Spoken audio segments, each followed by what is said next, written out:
உங்களில் சில பேருக்கு ஒரு கிளியர் பிக்சர் மைண்டில் இருக்கும். அதாவது லைஃப்பில் என்னவா ஆக போகிறோம், ஒரு டாக்டர் ஓய்வு ஏற்படலாம், சின்னதாக ஒரு கன்ஃபியூஷன் ஏற்படலாம். அவங்க எல்லாருக்குமே நான் சொல்லிக்கிறது என்னென்னா, எல்லா துறையுமே நல்ல துறை தாங்க. நீங்கள் எதை தேர்ந்தெடுக்கிறீங்களோ அதில் உங்களுடைய முழு ஈடுபாட்டோட உங்களுடைய 100% உழைப்பை போட்டிங்கன்னா அது யாராக இருந்தாலுமே வெற்றி நிச்சயம்தான். அதனால் உங்களுக்கு பிடிச்ச துறையை நீங்கள் தேர்ந்தெடுங்க. அதில் இருக்கிற ஆப்ஷன்ஸ் எல்லாம் ஃபஸ்ட்டு தெரிஞ்சுக்கோங்க. உங்கள் பேரண்ட்ஸ் கிட்ட டிஸ்கஸ் பண்ணுங்கள், உங்கள் ஸ்கூல் டீச்சர்ஸ் கிட்ட டிஸ்கஸ் பண்ணுங்கள். இந்த கெரியர் கைடன்ஸ் கொடுக்கறதுக்கெல்லாம் நிறைய பேர் இருக்காங்க, இந்த கெரியர் கவுன்சிலிங் கொடுக்கறதுக்கெல்லாம் நிறைய பேர் இருக்காங்க. அவங்க எல்லாரையும் மீட் பண்ணுங்கள். இந்த மாதிரி ஒரு சந்தர்ப்பத்தில் நான் என்னுடைய ஒரு சின்னதாக ஒரு கெரியர் கைடன்ஸ் உங்ககிட்ட ஷேர் பண்ணணும்னு ஆசைப்படுறேங்க. நம்ம ஒரு துறையை தேர்ந்தெடுக்கும் போது அதில் எவ்வளோ டிமாண்ட் இருக்குது அப்படின்றத நம்ம பார்ப்போம் இல்லையா? ஃபார் எக்ஸாம்பிள், மருத்துவம் பொறியியல் மட்டும்தான் நல்ல ஃபீல்டுன்னு சொல்லணும். உலகத்தரத்தில் டாக்டர்ஸ், இன்ஜினியர்ஸ், லாயர்ஸ்லாம் அதிகமாகவே இருக்காங்க. இங்கே நம்மக்கிட்ட என்ன இல்லை அப்படின்னா, இங்கே நமக்கு எது இன்னும் அதிகமாக தேவைப்படுது அப்படின்னா நல்ல தலைவர்கள்.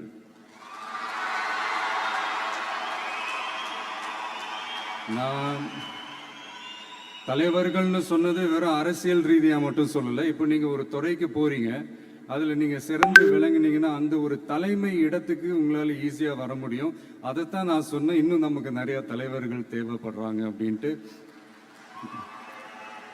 அது மட்டும் இல்லை, ஃப்யூச்சரில் அரசியலும் ஏன் ஒரு கெரியர் ஆப்ஷனாக வரக்கூடாது, அப்படி வரணுன்றது என்னுடைய விருப்பம். நல்லா படித்தவங்க அரசியலுக்கு வரணுமா வேண்டாமா? உங்களை தான் கேட்குறேன். நல்லா படித்தவங்க அரசியலுக்கு வரணுமா வேண்டாமா? நல்லா படித்தவங்க தலைவர்களாக வரணுமா வேண்டாமா? ஓகே, ஆர்வம் எனக்கு புரியுது. பட் இப்போதைக்கு படிங்க, மீதி எல்லாம் அப்புறம் பார்த்துக்கலாம். அதே மாதிரி நீங்கள் படிக்கும் போதே மறைமுகமாகவே நீங்கள் அரசியலில் ஈடுபட முடியாது. எப்படின்னா, ரொம்ப சிம்பிள். நீங்கள் ஒன்றும் இல்லை, நீங்கள் டெய்லி இந்த நியூஸ் பேப்பர்லாம் படிங்களேன். படிக்க படிக்க உங்களுக்கே தெரியும், ஒரே செய்தியை ஒரு நியூஸ் பேப்பர் ஒரு மாதிரி எழுதுவாங்க, அதே செய்தியை இன்னொரு நியூஸ் பேப்பர் இன்னொரு மாதிரி எழுதுவாங்க.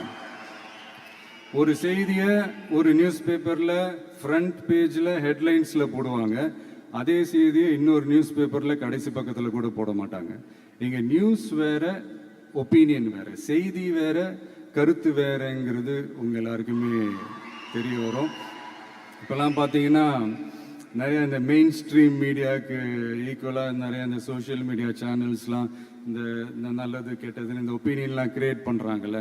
அதெல்லாம் நீங்கள் பார்த்தீங்கன்னா ரொம்ப ஈஸியாக ஒரு நல்லதை கெட்டதாகவும் கெட்டதும் நல்லதாகவும் நல்லவங்களை கெட்டவங்க மாதிரியும் கெட்டவங்களை நல்லவங்க மாதிரி இந்த மாதிரி புரணி பேசி ப்ரொஜெக்ட் பண்ணுறதெல்லாம் இந்த மீடியா, சோஷியல் மீடியாலலாம் நம்ம பார்க்குறோம் இல்லையா? நீங்கள் எல்லாமே பாருங்கள், நீங்கள் எல்லாமே படிங்க, பட் எது உண்மை பொய்ன்னு மட்டும் அனலைஸ் பண்ண மட்டும் கற்றுக்கங்க.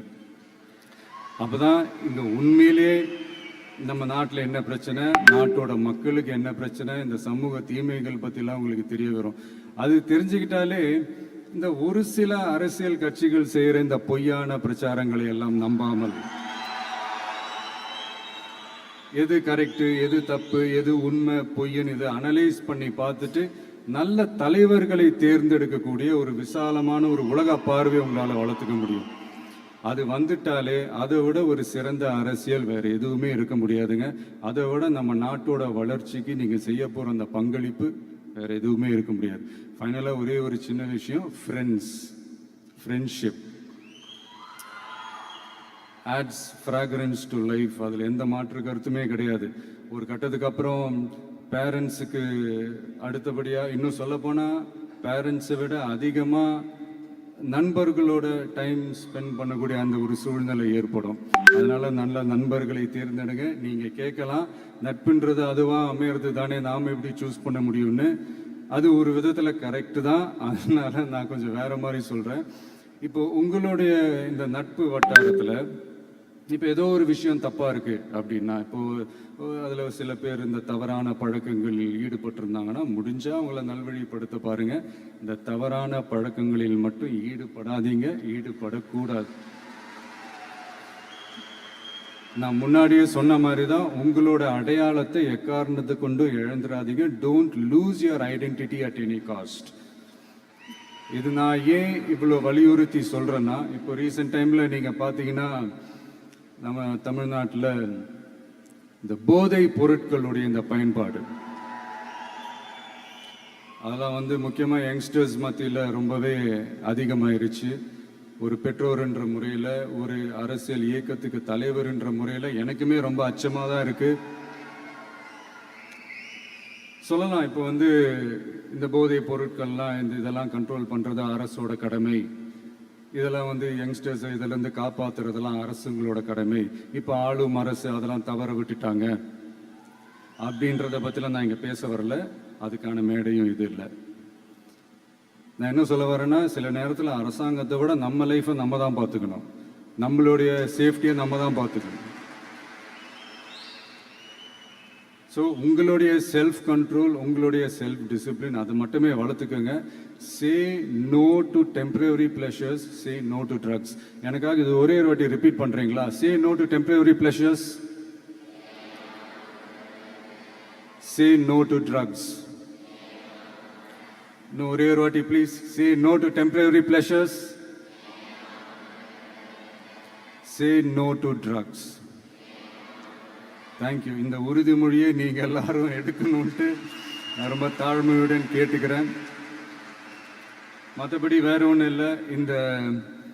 இந்த தேர்வில் தேர்ச்சி பெற முடியாதவங்க, நினச்ச மாதிரி மார்க்ஸ் எடுக்க முடியாதவங்க ஒன்றும் லைஃப்பில் எதுவும் டிசப்பாயிண்ட் ஆகாதீங்க. வெற்றி தோல்வி ரெண்டுமே ஈக்குவலாக பேலன்ஸ் பண்ணி போக கற்றுக்கிட்டாலே போதும். தோல்வி நம்மக்கிட்ட வர்றதுக்கே பயப்படும். Success is never ending, failure is never final. So இது மட்டும் புரிஞ்சுக்கோங்க. நான் 3ஆம் தேதி மீட் பண்ண போகிற அந்த செட் ஆஃப் ஸ்டூடெண்ட்ஸ் அண்ட் பேரண்ட்ஸுக்கும் சேர்த்து தான் இன்னைக்கு வந்து நான் பேசுகிறேன். ஏன்னா மறுபடியும் இந்த மாதிரி அட்வைஸ் பண்ணி அவங்கள நான் போர் அடிக்க விரும்பலை. ஏன்னா ஜென்ரலாகவே தெரியும் அட்வைஸ் பண்ணவங்க எல்லாருக்கும் பிடிக்காதுன்னு. ஏன்னா நானும் அப்படி தான். அதனால் ஸோ அன்றைக்கி வந்து டைரெக்டாக நம்ம வந்து ஸ்டூடெண்ட்ஸை கௌரவிக்கிற அந்த நிகழ்ச்சிக்கு நம்ம போயிடலாம். So thank you. மீண்டும் சந்திக்கும் வரை நன்றி, வணக்கம்.